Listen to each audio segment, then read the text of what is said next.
Welcome to the Sports Hangover. I'm Michael Benatar, joined alongside J-Dog. Mike, it's good to see you. You missed a big NFL Sunday yesterday. You were flying. I was flying. I was on Delta, and I was able to catch only two games, a CBS game and an NFL game. I had Aaron put on the Fox game. I had CBS game on mine. So Nice. I watched. You had your own multi-box going Yeah, with the I two had seats? multi-box. Yeah, I had Seahawks, Ravens, and Washington, New England. That was the first half of the flight. Then I got to see like little bits of some others. Also, didn't realize CBS stops broadcasting after that first window. I thought CBS continued broadcasting more. No, only one network has the doubleheader, has the exclusive, the 125 Pacific, 425 Eastern game. So you're telling me there's no red zone? We've come so far with air travel and entertainment and all the seatback TVs, but you're telling me no red zone available on Delta? No red zone. I was tempted to like log into my phone and see if I could stream it, but internet on a plane is not too reliable. But the TV, I mean, it was great. I got to watch games. There was a lot of commercials, a lot more than you actually think when you're watching on an airplane. That sounds tough and not something I wish upon anyone. Yeah. I mean, I was watching Bills Bengals at the end of the day, Chiefs Dolphins early in the day. There's lots to discuss, and there's commercials in both of those that were tough. No red zone experience. But for you, Mike, you missed two incredible quarterbacks going at it in the witching hour on red zone because you weren't able to watch it. Scott Hansen was losing his mind. He tweeted today that it was a top 10 red zone moment ever, and they're like 13 years into this now. It was Josh Dobbs bringing the Vikings back. Your boy from Arizona, who didn't know the playbook. His teammates didn't know his name, and he came in and won the game for them against the sorry Falcons. We'll talk about that. And then CJ Stroud, I know you bet against him. Yeah. Maybe you won't make that mistake again because I bet with him. I got him at -2.5. I didn't know his kicker was the kicker was hurt. No, I thought you bet against you. You didn't bet against them? I was on Houston -2.5. Oh, you were on Houston. That's right. And Tampa did cover, which is weird because CJ Stroud had this incredible game, 472 yards, 5 touchdowns, all these rookie records. And the Texans still didn't cover, which I guess you deserve that one, but you didn't. It was a rough week. I went 1-4. I don't know what you went, Jeremy. It was a tough week. It was much better than you. I was 2-3. It's been a hard week. It's everybody's catching up to the top of our little contest, and it's getting a little scary now. Now I might just fall to the backside with you guys. I don't know what's going on, but it's been a scary few weeks. I want to call out your gambling partner, mutual friend, who I know you have a lot of respect for in the gambling circles. And I've had a terrible time in the pool, the Sports Hangover pool. I am one game off of mutual friend right now for the season. So your betting partner is down bad too. Listen, I don't want to throw him under a bus or anything, but he has been cold and he's been talking me off games. He's been talking me off games. You just threw him under left and right. I wanted to be on Minnesota. I wanted to be on Green Bay. He's like, no, I don't like those games. Wow. And he liked the Saints. I'm like, all right, well, we can play the Saints. You got a doink on the Saints game. You lost because of the kick off the goalpost. I know. So he's been called. I feel hot. I feel like I have too much information. I'm just going to narrow in and I'm going to play the games I want to play. And I'm going to leave him behind. He even changed. He's like, oh, I don't like this game that much. Didn't even matter in the end. They both lost. But we were on New York together, New York Giants, which they could have covered if Danny actually played the game, didn't tear his ACL. But wait a second. I thought about that one going in, and the Raiders made a change last week after we recorded. Apparently, they were down bad with Josh McDaniels. No one wanted to play for Josh. They were all uptight. Yeah. They weren't having fun. And we heard as soon as Antonio Pierce came in there, like they're shooting hoops in the locker room. They're having fun. They get to go play like they're little kids again. After the game, they're smoking cigars in the locker room. Like an NFL team just appeared in Las Vegas out of nowhere when McDaniels was fired. It doesn't say much for the Patriots way or whatever Josh McDaniels was cooking up. Yeah, it didn't look good. I thought New York was the right way. Danny was coming back playing. Danny DeVito. Not Danny DeVito. He's bad. He does not throw the ball. Bet against New York this week. Worst backup quarterback in the world. Danny DeVito is the only one remaining on that team as a quarterback. So just bet against New York this week. It was a tough week for gambling. Our mutual friend, he jumped off the New York game and he's like, oh, I love Miami. I want to play Miami. And I follow a lot of sources on the internet. And not one of these people mentioned or wanted to gamble on Miami. And I'm like, what is happening? Why does no one want to bet on this game? So I just stayed off. I'm like, I don't see anything that's like giving me hope that I want to bet on this. So I just stayed off. He jumped on board and lost early in the morning. And maybe it set the trend for the day because it was not a good day for us. It's tough when you're 0-1, whether it's your real team like the Dolphins or you bet on it at 10 a.m. Like before all the games start, you're already 0-1 and like you took your loss for the day. So that was hard. The Dolphins played a really bad first half and then a really good second half. They were down 21-0. It should have been 21-21 in the end. Tua kind of failed. The refs had some more issues. Did you see the Tyreek Hill play? You probably did. You're a proud Tyreek Hill fantasy owner. He catches the ball. He's driven backwards for 5 seconds, fumbles. Chiefs pick it up, and they give a touchdown there. They don't award like forward progress. That was another weird call. I saw a lot of the games on like Fox highlights, post game kind of thing. So I was getting blips of things. I mean, I thought the biggest thing for me was like Josh Dobbs is definitely the BDE of the week, because I think him coming in, not knowing anybody, not doing anything, and literally winning the game for Minnesota, it was great. And he's been on 3 teams this season. So good for Josh Dobbs. But yeah, the Miami game, I know we're bouncing all over, but there was it was just a great Sunday. It was a good slate. So I'm sorry you missed it. We had some good comebacks. One of the talking points I want to get to is CJ Stroud was amazing, and that's like big on the surface. I'm like, sorry, Bucs fans, you had a historically bad defensive meltdown there to allow that loss to happen. So sucks for you guys, but I don't feel bad about it. But what CJ Stroud is doing, Mike, is making the Panthers and Bryce Young look even worse, because that's a game we were both on. We never talked about it or colluded ahead of time. Clearly, we both had like intuition to get on the Panthers against the Colts, the Frank Reich revenge game against his old team. None of that happened. They were blown out. And now you got to look at the Panthers, and it's like, they took Bryce Young and they passed on CJ Stroud. So that's one thing. And now the Panthers are being terrible when the Texans look like they've turned their whole thing around. The Texans have D'Amico Ryans, who looks like a great head coach and is making things happen. The Panthers have Frank Reich, who seems like an older guy and kind of out of touch. And now today, Adam Schefter reports that their rich owner, David Tepper with the Panthers, might be antsy again, might be looking for another move after he just fired Frank Rule last year. He had a long contract that he bought out, and now Frank's like 7 games in and might get let go too. So the Panthers are like the worst franchise in football right now. I think it's tough. I didn't watch I didn't see any like highlights from the game, so I just imagined it was a bad game. Don't even know the score, but I know I did not cover the game, so it was bad. But yeah, you're kind of seeing in a way that no one knows what they know like everybody comes in like, this is first overall pick. He's going to be the best quarterback in the world. He's going to take your franchise to the Super Bowl. No one knows anything. Literally, Brock Purdy's out here playing. CJ Stroud was he was number 2 or 3? What was second overall? Second overall. And it's just weird that like those 2 guys were next to each other and they still chose Bryce Young, even though we see what he's doing. CJ, I don't know. There's so much confidence. When I saw those clips at the end of the game when they were playing Tampa, you almost believed in them. And that's something you don't get with a lot of quarterbacks. Like when I see Dak play, I'm like, he's not going to get it. He's not going to do it. He doesn't have it in him. And I feel like CJ does. And that's kind of wild for being a rookie. So no one knows anything. So don't listen to any draft experts except for J-Dog. Exactly. That's what I didn't have Stroud or Bryce Young being a transcendent quarterback. So at least I got the Bryce Young part right. Mike, one thing I want to share with you is how crazy the Bears-Panthers matchup is this Thursday night on Amazon Football. You might be saying, wow, this might be a bad matchup. Wow, this might be the 2 worst teams in football. It's unwatchable. It's very, very important, especially for the Chicago Bears, but it's important for both sides. This is the Bears Super Bowl on Thursday night, and we all need to tune in for it. I'll tell you why.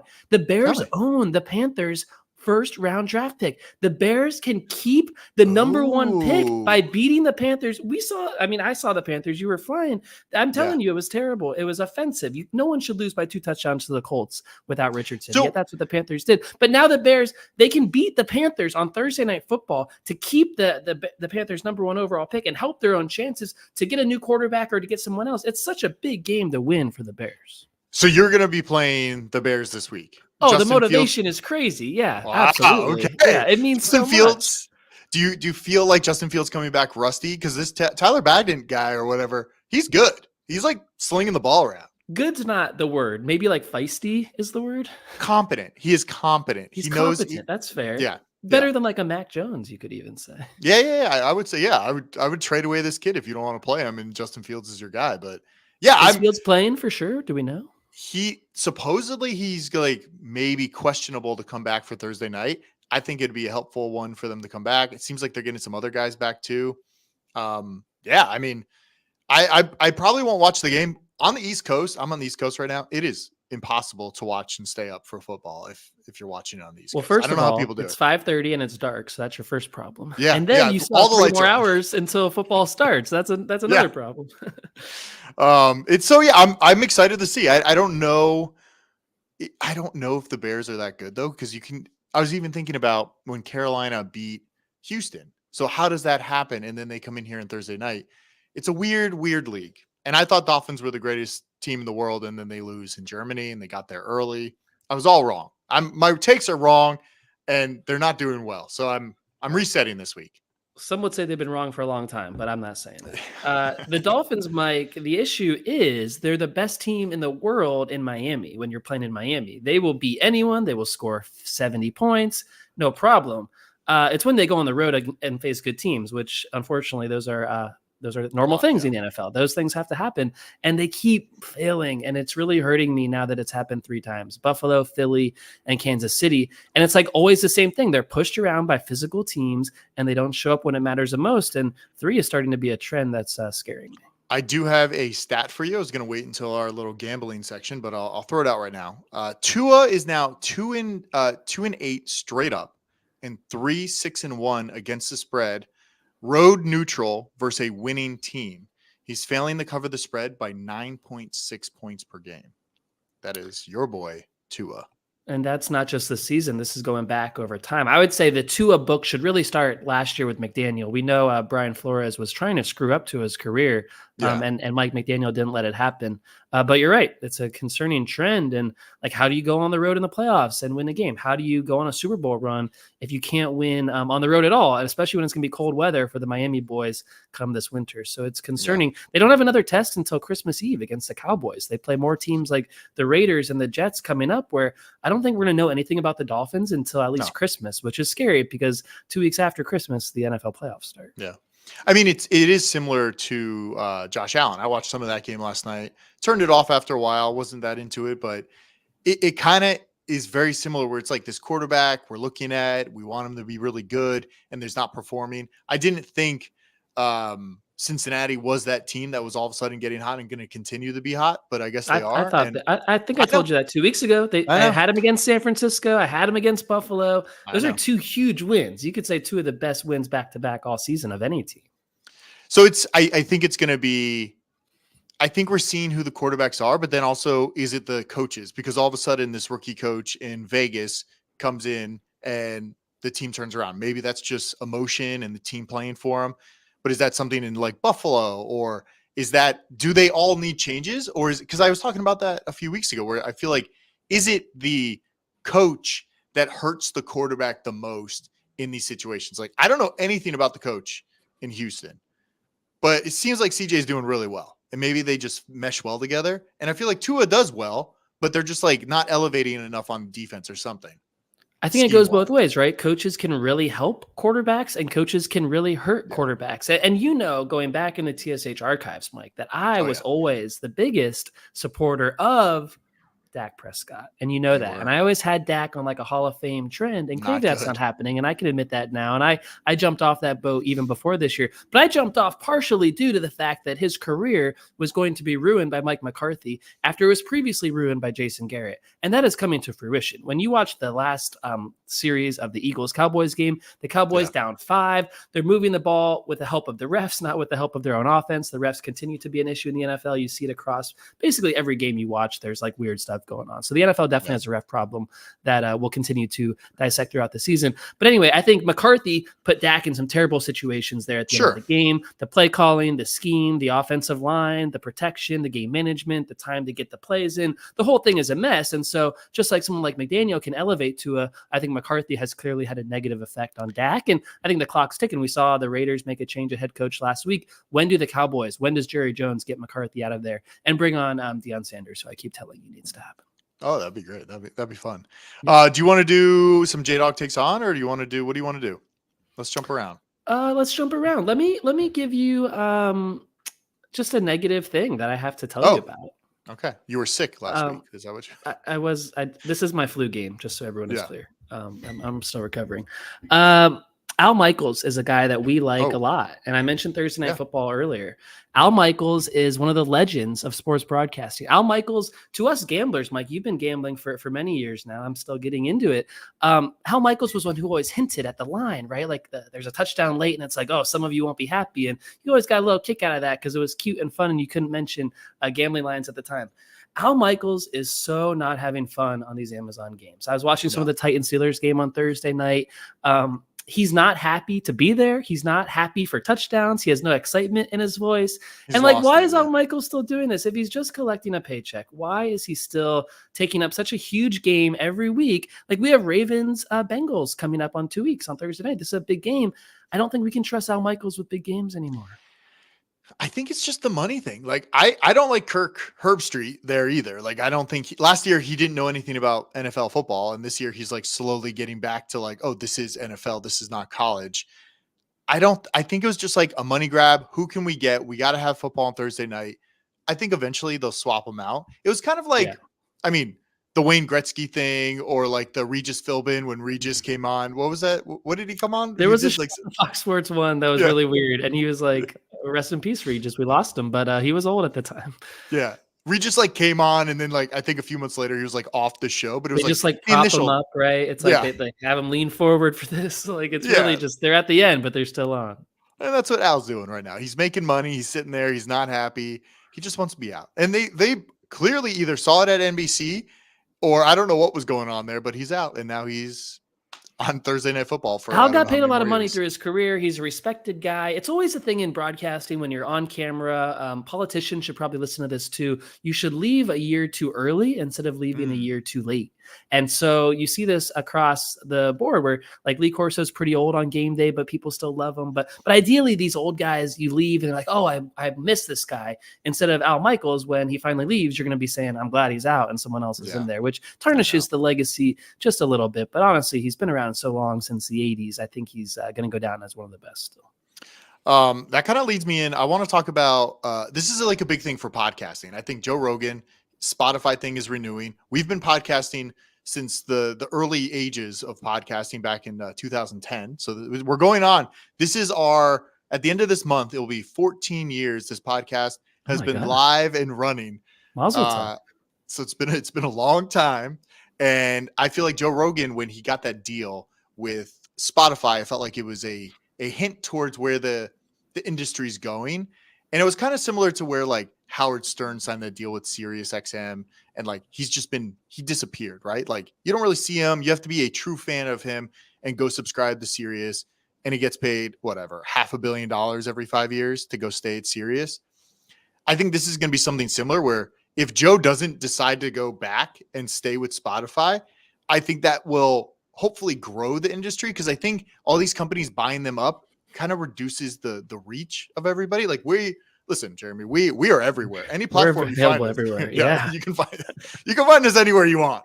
But I think the podcasting world has changed so much in the last like 5 years, and especially when Serial came out, right? Remember Serial, the podcast? True crime. It was like the podcast that like launched everything. I think the world is like slow. I don't know. I wanted to talk about it because it felt like such a big moment when if he decides to go back, what does that mean for podcasts? Do podcasts have to make money only through exclusive deals, or are you going to be able to do what the radio did and still make money through ads and everything like that? Because everything's so segmented, and you can see it with the big companies too, where everybody wants you on their platform, but everybody only has so much money to subscribe to content and be there. And then of course there's free ad tiers on Netflix, on, whatever other content providers. But I don't know if I feel like he's the one that will decide where the industry is going with his decision to go somewhere. And I know it's like inside baseball, but I feel like everybody listens to podcasts. And I think a lot has changed in the last few years. I don't know. What do you think? We don't know yet where Joe is going or if he's going to stay with Spotify or not, right? No, yeah. I think he's making a decision early next year. So he's going to probably decide. But I mean, supposedly he got $200 million for an exclusive 3-year deal on Spotify. Now, I think he still makes his own ad money through his podcast and gets to keep all that.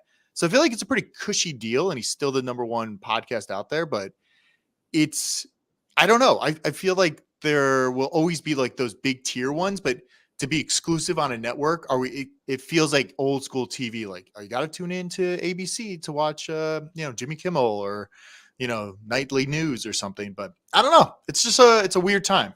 And Spotify has also admitted that they've made some bad decisions on these Yes. big deals. I think Harry and Meghan were one example where they got paid $25 million, and maybe they did like one press event and 0 podcasts for $25 million.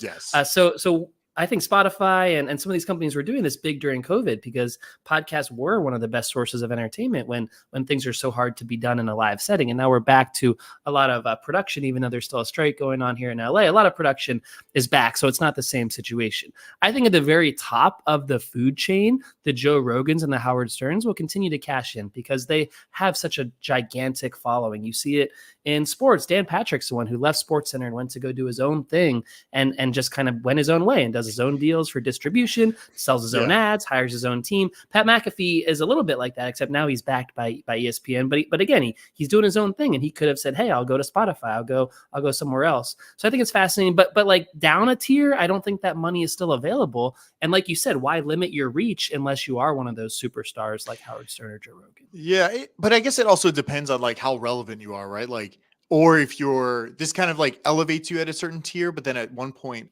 it doesn't benefit you anymore, right? So you just kind of disappear, like Dan Patrick or what's your dad always say? He says we're like better than Jim Rome. We're better than Jim Rome. The Showtime Network. Yeah. What was? Oh, Jim Rome. Yeah. We're better than Jim Rome. So, and Jim Rome, like, God knows I can't even find him if I tried to find him. Exactly. So I just think it is tough, and I wonder.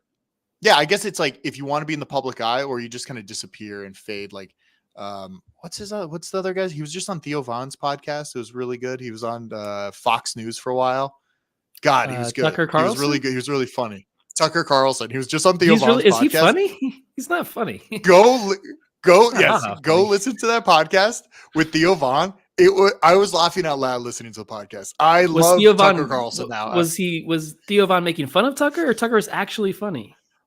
No, they were just like talking about like Zins and drinking and just like all this random stuff. And it made me like, man, Tucker Carlson like seems like a fun dude to hang out with. And I'm really surprised by this. I thought he was like very uptight. He wears his little bow tie. Very surprising.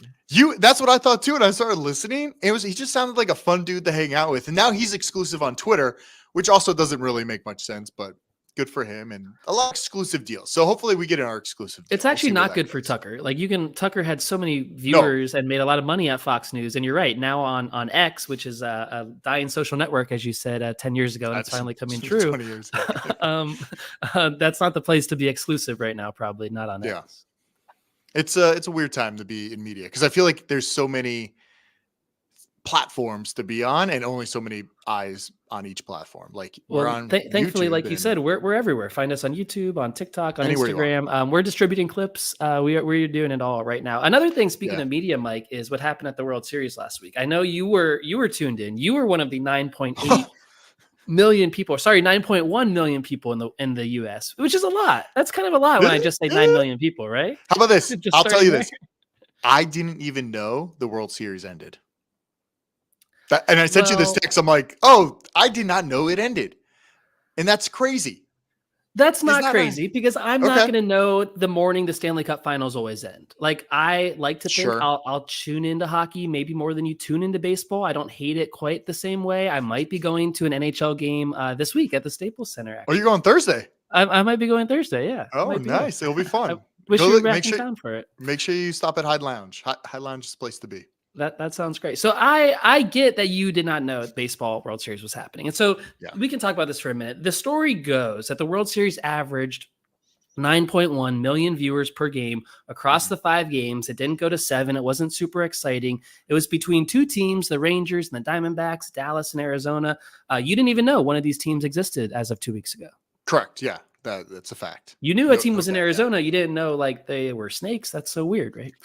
Didn't know. They were not relevant in the public eye for I don't know how many years. I did not know they were relevant. They honestly weren't relevant to this baseball fan most of the year too, because they shouldn't have even been in the playoffs. They were very average. I went to go to Arizona this year. I saw the Braves there. The Braves dominated them. I was like, this team won't be in the playoffs. I will never watch a playoff game here. And that's how baseball is weird because the regular season is so long, 162 games in the playoffs. It's almost like the season and the playoffs are different because the Braves won the regular season and the Braves didn't win the playoffs because it was the Rangers. The World Series ratings going down. It was at like 20 million a few years ago. Then it went down to 15 and then 12. And like I said, this year, 9.1 million viewers. And you might say linear TV is dying. And that might be an example. But something I saw, Mike, that's actually super crazy about this is the women's NCAA college basketball championship game had 9.8 million viewers this year. What? And the World Series averaged 9.1 million viewers. And that's just like shocking. It's really hard to believe. And it's no slight. Like the women are playing amazing basketball. I know there's been more interest with like Iowa is amazing. They have a superstar in college basketball and women's sports are growing at the expense of baseball, and the World Series is really surprising and crazy. But again, it's a combination of the regular season is too long. These two teams are irrelevant. When did it happen? It happened during the sports equinox, which we talked about here on the show. You were placing bets last week for NFL, NBA, NHL, MLB all in one. It only happened a few days. And so when people are, well, it's hard to hit all four of legs of a parlay, right? But my point is that when there's football on, when there's basketball on, unless you're a fan of these two random teams, what incentive do you have to watch it? I would rather watch Monday Night Football of a non-Dolphins game than watch a World Series of a non-Braves game. And that's just the time of year we're in. And so none of it's actually surprising to me, but it is a concern for baseball because I don't know how they're ever going to reverse it. But what happens, I guess, in like, say 10, 15 years, kids that are younger, all those Gen Zs, all this stuff, they're not watching football. I mean, they're not watching basketball. I mean, baseball. What the hell am I talking about? Are they watching anything? I don't know if they're watching anything, actually. They're just watching clips. You actually had a Freudian slip there. I don't know that they're watching live sports. Seriously. I don't think so either. Yeah, I think they're watching TikTok for highlights, but not the live games.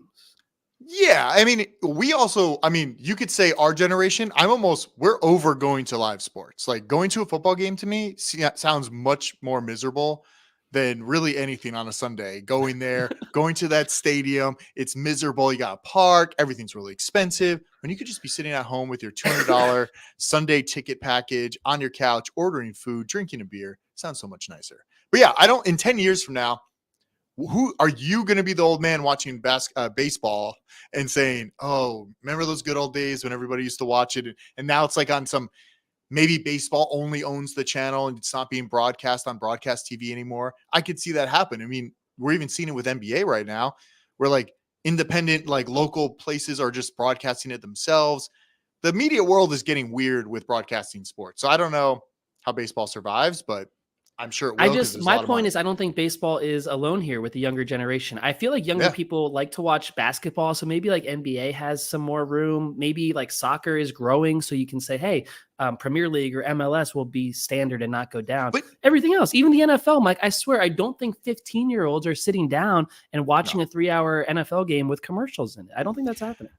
It's hard to think about it, but like the sports we like today, like, I don't like soccer. I don't like watching soccer. I don't find it very enjoyable. And I know we keep saying it's growing. I think since this podcast started, we've been saying soccer's been growing. I don't know if it's actually growing or they're force feeding us like on Apple TV. It's like Messi's here, watch live MLS. Who actually There's more interest in soccer in the United States than there was when our podcast began. I'm going to have to pull up stats. I'm going to pull up stats for next episode and I will see what that is. Because I don't believe it's grown that much. I think the NFL has grown a lot and they're trying to push it to Europe and everything like that, which I don't know if it's actually going to happen. I kind of hope it doesn't just because I think it would mess up divisions and stuff. I don't know what they would do. Adding 4 teams over there or something. I think Roger really wants to. I'm not good with the 6:30 a.m. Pacific time games. No. That can be like every week. I mean, I was up on the way to the airport watching the game and I finished the game before we basically took off because we were delayed, but it's kind of nice, like waking up and like, here's a game and it's already on. But not when it's your game and it's a big game against the Chiefs. And it's like, I got to get all fired up at 6:30 a.m. I know it's a lot. I didn't even think you were up. I thought I was texting and you weren't messaging. Were you just like half asleep in bed watching? Exactly. Yeah. I woke up a little late so I could skip the commercials because I knew it was a standalone game. And so then I could start it but then skip the commercials, catch up at halftime. So I thought I did all that properly to save a little sleep. But then the Dolphins played the worst first half imaginable to be down 21-0. And I was actually depressed at 7:30 in the morning, which isn't good either. I have a quick Scandal City if you want to talk Scandal City before we do a little bit of gambling. So Scandal City this week. We haven't done Scandal City in a while. This one popped up. Have you seen Michael Jordan's son and Scottie Pippen's wife all over the place last week? Yeah, they're getting married, right? Yeah, but I was trying. I didn't understand why they were all over the place doing this. Like, are they rubbing it in the faces of Michael Jordan and Scottie Pippen? Because there is no way Michael Jordan is happy with his son Marcus getting married to Scottie Pippen's wife, who I assume is at least 15 years older than him, right? Or something like that. Like, she is much older. I would And think so. she doesn't seem happy. I think it was on the Pablo Torres podcast. Yeah, I saw her. She seemed fine. She seemed very happy. She did? Oh, she did not seem happy to me. She seemed very just like kind of there. And she was like, going with the flow. I felt like Marcus signed them up for the interview. She like didn't want to be there, but she was like going with it. And she's going with him, and they're gonna get married. And Michael Jordan's gonna be the best man in the wedding. That was he's not. Is he really? I mean, that's what Marcus said, is that my dad will be the best man. Like, will he actually stand up there, and will Scottie allow this? Like, it's all very strange. This is all very Bravo of us, Mike. I think she's like a housewife on Bravo. So this is like this is a different genre. We've I don't know much about her. All I know is that she's Scottie Pippen's wife, and she's much older than. I'm pretty sure she's in the Bravo verse. Yeah, he's got to be. Let's say he's like 32, and she's got to be pushing close to 50, like 48 or something. I mean, somewhere around there. I assume. It might be more than 15 years. Yeah, it's very weird to me. By the way, a great UCF night. Did you know he played basketball at UCF for a while? Wait, was it the year that we were at UCF together? It might have been the year after we were at UCF together. Okay. I know you've never been inside of a UCF football game. No. Did you ever go inside of a UCF basketball game? Absolutely not. Don't even know where that stadium is. No, that's crazy. No. That's a crazy. I went to a few. I know the field. All right, let's do some quick gambling. I have a few. Let's hear what you got for this week. I have a few stats, so I want to throw out a few stats. And this is where we fade you because you're cold, right? Correct.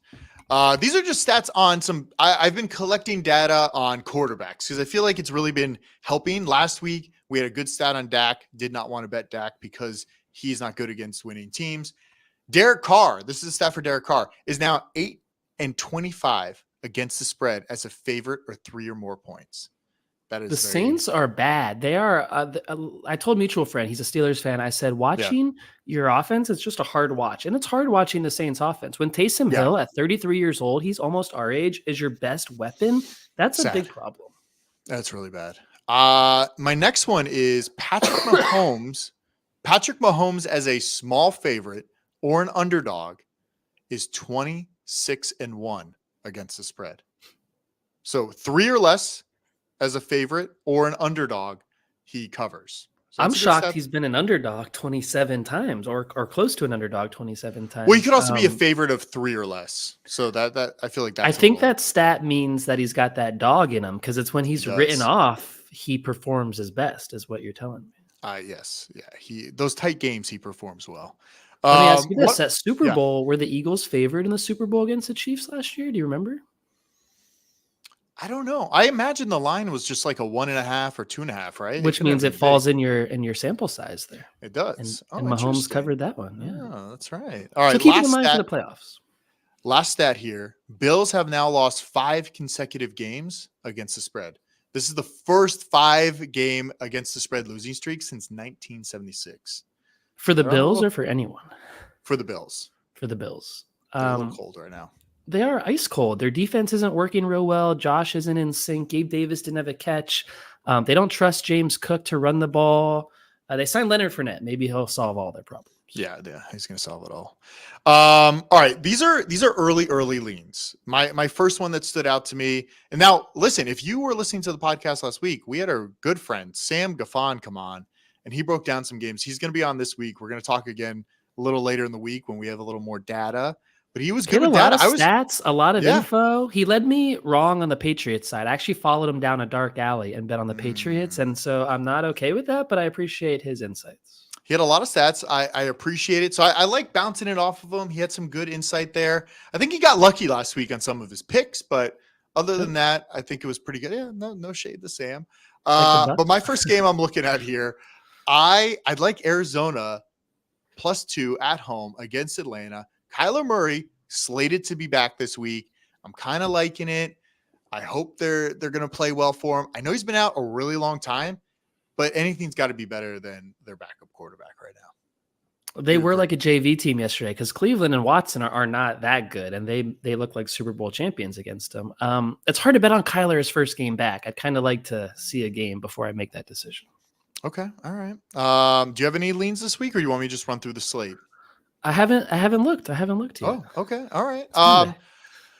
It is Monday. I like getting it early because I feel like I don't get jaded by all the information I get throughout the week. What else do I have here? I have Pittsburgh at home, -3 against Green Bay. I hate watching Pittsburgh games.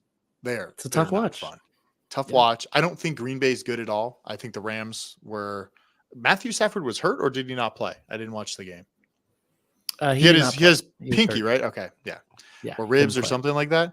I like Pittsburgh here. I think a lot of people are going to see what Green Bay did last week, and I'm going to kind of try to fade the public. Clearly, that's not been working for me, so we'll see what happens there. And then I think this is like the last. Like I have 5 games here, but this is like the last one I feel confident in. I like Jacksonville at home playing San Francisco at +3. I know they just got what's his name from Washington. I can't Chase Young. His name. Chase really Young. Good. I know Niners were on a bye. You don't respect the rest they're going to be on? I respect the rest, but I just don't know if Brock Purdy's in the same mindset that he was in a few weeks ago. I think that concussion knocked him harder than you're saying concussion related, not skill related. No, I think that man is skilled. I think concussion wise, I think something happened. After that concussion, he has not been the same. He's been throwing interceptions. Things have been a little off. Sam Heineke playing great. So, or Sam Howell, not Heineke. We have a segment, Mike, and it's a quarterback who's better than Brock Purdy. It's a new segment that we started because you like Brock Purdy, and I think he's overrated and not that guy. And yesterday we found out that CJ Stroud is better than Brock Purdy. So every week I'm giving you a new name, and now we got to put CJ Stroud up ahead. Yes, I agree. CJ Stroud is definitely better than him. All right, Baker Mayfield also scored 37 points yesterday, and I think he's still better than Brock Purdy. Okay. 2. Sorry, I was reading. I have 2 hangover hotlines. We got some comments on our videos last week. Thank you, guys. The first one is we posted a video about Miami arriving in Germany early and how I said Kansas City still wasn't there. They're not going to perform well. And we have a comment from our good friend Blake down here. He commented, he said he flew to Paris, didn't nap all day, made it past midnight at Dirty Dick's, saw the Mona Lisa the next day. And he said, just saying. So he performed well, I guess, in Paris without any sleep. He was present, like he showed up. I don't know that he performed well necessarily. If anyone performed well, it would have been your boy who officiated the ceremony of a lifetime in Paris. So if we're talking about performance and showing up, those are 2 different things. I don't think we were off on the Dolphins there. They got there early. They just didn't play well. They didn't play well. And we have a text message from our boy, the Gambling Goose. He said he saw a clip of Sam talking about numerical analysis for his picks. And Goose was saying, I literally picked the Titans because of Will Levis's perfect jawline. Maybe I should have used his strategy. That's a text message from Bill. Yeah. Now the Titans did not cover, but Will Levis did look good again. And hopefully he keeps that job. Gambling Goose, I thought he was a skilled gambler. I didn't know he went off of looks and vibes, but I guess he does. Most people go off looks and vibes. Sam right now is the only one that actually had some data to back up anything. I know you appreciate that. A real strategy. Real strategy. Well, shout out. How can people get in touch with us, Mike, if they want to? All right. We are now everywhere. We are on TikTok at The Sports Hangover. We are on Instagram at The Sports Hangover. We're still on X or Twitter, whatever you want to call it, at TSH Podcast, but we don't really do anything there. But YouTube is our biggest one. We have not only videos from this past year, we live stream every single video, which you can see on our Facebook and YouTube page, but we have videos all the way back from 2010 when we thought YouTube was the way to make podcasts. And we have video. You can see us, baby faces, and Jeremy a full head of hair. That's how old these videos are. It's crazy. It is crazy. We had good takes back then. We've been dishing takes for a long time. Yeah, they're good takes. But yeah, go to youtube.com/sports hangover. You can find us. Follow us. Go follow us. Download, subscribe, share it with a friend. The swag on the sportshangover.com. Great swag. New holiday merch going to be dropping soon. We have some new Ooh, stuff coming. Send it. I love the holiday stuff. So go to sportshangover.com. Good show. See you.